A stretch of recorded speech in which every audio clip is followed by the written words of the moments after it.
So if you run a bunch and you've got some front of your calf issues, shin splints, then this is a really good move to be able to really get in there and help clean that up, on top of doing some ankle, pull that toe towards the shin to help strengthen this area up, and then also some calf work to help strengthen up the back muscles to get some relief in the shin area. All right, this is great because these peaks, I love this, the surface area, get in here, get some relief.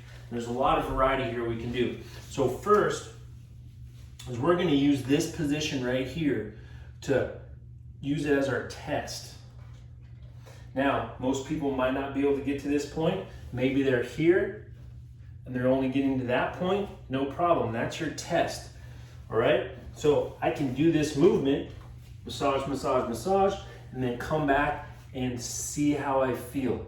All right, and reach out to us if you have any questions. We can help guide you through that too.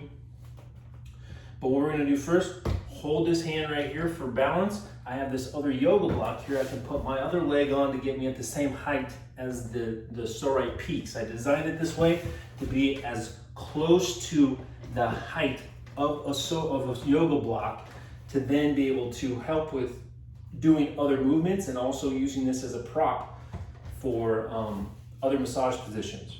All right, so knee here, excuse me, and then brace here, hand in front. Same thing, I'm just doing light presses.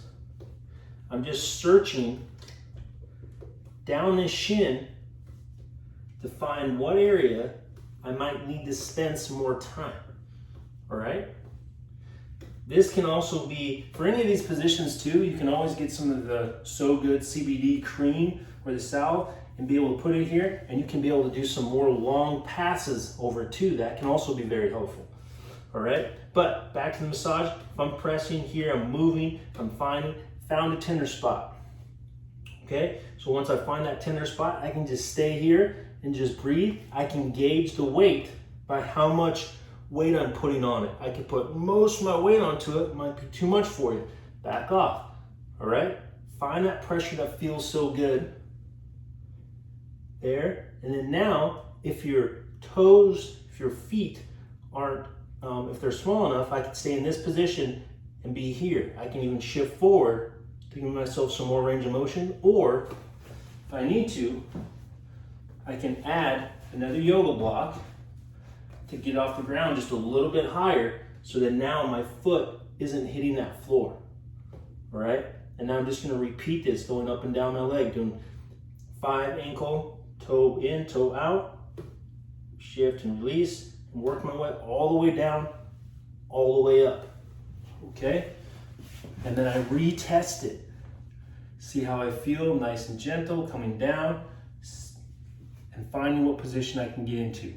All right, and then we want to add in those strengthening movements where we're up against the wall, playing around with the distance of our feet and pulling those toes in.